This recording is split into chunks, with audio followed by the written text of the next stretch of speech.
નમસ્કાર વિદ્યાર્થી મિત્રો, જીનેસ ટ્યુશન ક્લાસીસમાં તમારું સ્વાગત છે. આજે આપણે ધોરણ 9માં ગણિત વિષયની અંદર ચેપ્ટર નંબર 11નો અભ્યાસ કરીએ, જેનું નામ છે પૃષ્ઠફળ અને ઘનફળ. આ ચેપ્ટરની અંદર આપણે આગળના વિડીયોની અંદર તમે જોયા હતા દાખલા નંબર સ્વાધ્યાય 1.1ના 1 થી 6 દાખલા આપણે પૂરા થયા છે. હવે આપણે જોવાનો છે દાખલા નંબર 7. દાખલા નંબર 7 શું કહેવા માંગે છે એને આપણે પહેલા રકમ ઉપરથી સમજીએ. તો દાખલા નંબર 7ની અંદર એક જોકરની લંબવૃત્તીય ટોપી આકારની છે. પહેલાં તો એવું કહે છે કે એક જોકર છે, એની ટોપી કેવા આકારની છે? લંબવૃત્તીય શંકુ આકારની છે. એની અંદર કીધું છે કે તેના પાયાની ત્રિજ્યા 7 સેમી.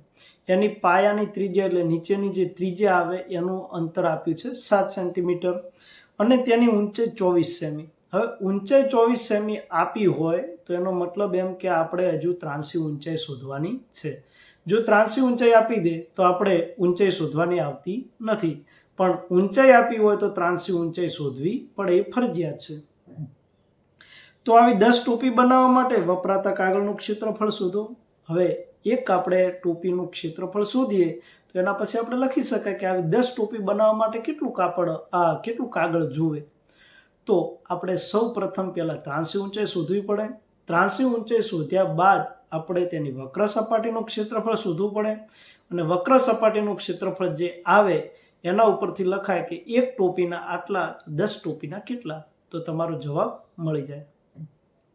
તો આપણે સૌ પ્રથમ ત્રાંસી ઊંચાઈ શોધીએ કે L બરાબર વર્ગમૂળમાં h નો વર્ગ વત્તા r નો વર્ગ. h તમારે આપ્યા છે કેટલા? 24 સેમી. 24 સેમીનો વર્ગ અને વત્તા r તમારે છે 7 સેમીનો વર્ગ. ચલો 24નો વર્ગ કેટલો થાય? તો કે 576 સેમીનો વર્ગ. જો વર્ગ ના આવડ્યા તો દાખલામાં આગળ વધાશે નહીં. અને 7નો વર્ગ 49 સેમીનો વર્ગ. ચલો 576 અને 49 આ બંનેનો સરવાળો કરીએ તો જવાબ આવશે 625. તો લખીએ 625 સેમીનો વર્ગ. વર્ગ કાઢીએ તો 625નું વર્ગમૂળ શું બને? તો 625નું વર્ગમૂળ બનશે 25. તો 25 સેમી. ત્રાંસી ઊંચાઈ તમારી કેટલી આવી? 25 સેમી. તો સેમીનો વર્ગ હતો ને, એ વર્ગ અને વર્ગમૂળમાં વર્ગ ઉડી જશે એટલે નીચે વધશે સેમી અને 625નું વર્ગમૂળ નીકાળ્યું એટલે આપણે આવ્યા 25. આ આવી તમારી ત્રાંસી ઊંચાઈ. હવે આપણે શોધવાનું છે શંકુની વક્ર સપાટીનું ક્ષેત્રફળ. તો લખીએ કે શંકુની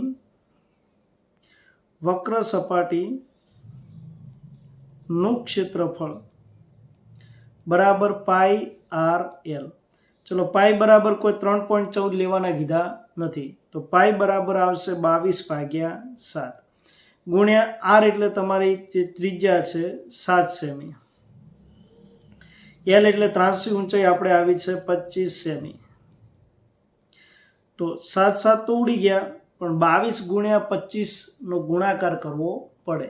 તો 22 અને 25નો ગુણાકાર કરીએ તો આપણને જવાબ મળશે 550 સેમીનો વર્ગ. આ આપણને મળી એક ટોપીનું ક્ષેત્રફળ. તો આવી તો 10 ટોપી બનાવવાની છે. તો લખી શકાય કે એક ટોપીનું ક્ષેત્રફળ બરાબર 550 સેમીનો વર્ગ. તો 10 ટોપીનું ક્ષેત્રફળ બરાબર કેટલા? તો કેટલા એટલે કરવું પડશે ગુણાકાર. તો 550 સેમીનો વર્ગ ગુણ્યા 10 ટોપી, તો આપણને જવાબ મળશે 5500 સેમીનો વર્ગ. હવે આ જે જવાબ આવ્યો 5500 સેમીનો વર્ગ, એટલા કાપડની જરૂર પડશે. તો આ હતો તમારો દાખલા નંબર 7.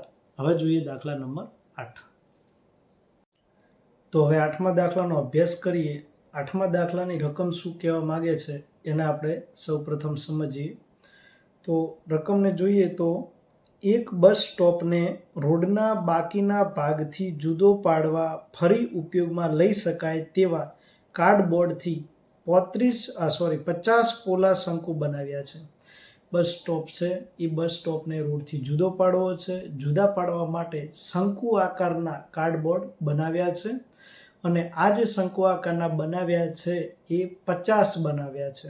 ઓકે, જેની ત્રિજ્યા આપી છે 40 સેમી, સોરી વ્યાસ આપ્યો છે 40 સેમી અને ઊંચાઈ આપી છે 1 મીટર. ઓકે, વ્યાસ 40 સેમી, ઊંચાઈ 1 મીટર, એટલે વ્યાસને ત્રિજ્યામાં ફેરવવાના, એ પણ સેન્ટીમીટરમાં છે અને એને મીટરમાં કન્વર્ટ કરવાના. ઓકે, ત્યારબાદ આપણે તિર્યક ઊંચાઈ એટલે ત્રાંસી ઊંચાઈ શોધવી પડશે. કારણ કે ત્રાંસી ઊંચાઈ કેમ શોધવી પડે? ઊંચાઈ આપેલી છે તો ઊંચાઈ ઉપરથી શું બનાવવી પડશે? ત્રાંસી ઊંચાઈ શોધવી પડશે. અને બીજું એવું કીધું છે કે આને બહારના ભાગથી રંગ કરવાનો છે અને 1 મીટરના કેટલા રૂપિયા છે? 12 રૂપિયા. તો આ જે 50 બનાવ્યા છે 50ના મીટરના વર્ગે કેટલા રૂપિયા થાય એ આપણે શોધવાનું છે. તો સૌ પ્રથમ આપણે જે વ્યાસ છે 40 સેમી એને ત્રિજ્યામાં ફેરવીએ અને ત્રિજ્યામાં ફેરવ્યા પછી એને મીટરમાં ફેરવીએ. ઓકે, તો જોઈએ કે ત્રિજ્યા બરાબર વ્યાસ ભાગ્યા 2. વ્યાસ આપ્યા છે 40 સેમી ભાગ્યા 2 એટલે 20 સેમી વધશે. 20 સેમીને મીટરમાં ફેરવીએ તો 20 ભાગ્યા 100 મીટર એટલે 0.2 મીટર.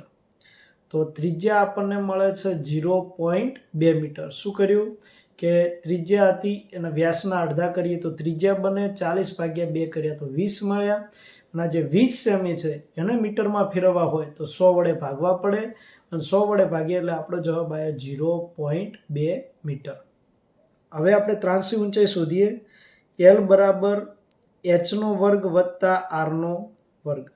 h એટલે ઊંચાઈ છે 1 નો વર્ગ વત્તા r એટલે 0.2 નો વર્ગ. 1 નો વર્ગ બનશે 1 અને 0.2 નો વર્ગ બનશે 0.04. અને પાછળ આપણો એકમ છે મીટરનો વર્ગ. ત્યારબાદ 1 વત્તા આ બંનેનો સરવાળો કરીએ તો 1 વત્તા 0.04 એટલે 1.04 મીટરનો વર્ગ. હવે આનું વર્ગમૂળ નીકાળવું હોય તો 1નું વર્ગમૂળ શું નીકળે? 1 જ નીકળે. અને 0.04નું વર્ગમૂળ નીકળે 0.02. એટલે બંનેનો સરવાળો કરીએ તો 1.02 મીટર. ઓકે, શું કર્યું કે 1નું વર્ગમૂળ તો 1 જ આવ્યું પણ 1ના પાસે પોઈન્ટના જોડે છે 0.4. એ 0.4નું વર્ગમૂળ નીકાળીએ તો 0.2 નીકળે એટલે 1.02 મીટર તમારી ત્રાંસી ઊંચાઈ બને. હવે શોધવાની છે શંકુની વક્ર સપાટી. કેમ? કારણ કે એક શંકુનું આપણે શોધીએ તો એવા 50 શંકુનો આપણને મળી જાય. તો એક શંકુની વક્ર સપાટીને જો 50 વડે ગુણો તો સીધું જ 50 શંકુનો આપણને મળી જાય. તો લખીએ શંકુની વક્ર સપાટી નું ક્ષેત્રફળ ગુણ્યા 50, કારણ કે એવા 50 શોધવાના છે તો ગુણ્યા 50 કરીએ, બરાબર સૂત્ર આવે છે પાઈ RL ગુણ્યા 50. પાઈ એટલે તમારે 3.14 લેવાના છે, રકમમાં ઉલ્લેખ કરેલો છે. તો લખીએ 3.14 ગુણ્યા ત્રિજ્યા તમારી 0.2 ગુણ્યા L એટલે ત્રાંસી ઊંચાઈ 1.02 ગુણ્યા 50. અને બધામાં મીટર લાગે એટલે મીટરનો વર્ગ. પોઈન્ટ નીકાળીએ તો બધાના નીચે આપણે પોઈન્ટ પાછળ જેટલા અંક હોય એટલા આપણે શૂન્ય લાગે. તો જેમ કે આપણે હું પોઈન્ટ નીકાળું તો ચલો પહેલામાંથી આપણે પોઈન્ટ નીકાળી દઈએ. તો પહેલામાં 3.14 હતા તો 314 ભાગ્યા 100 બની ગયા.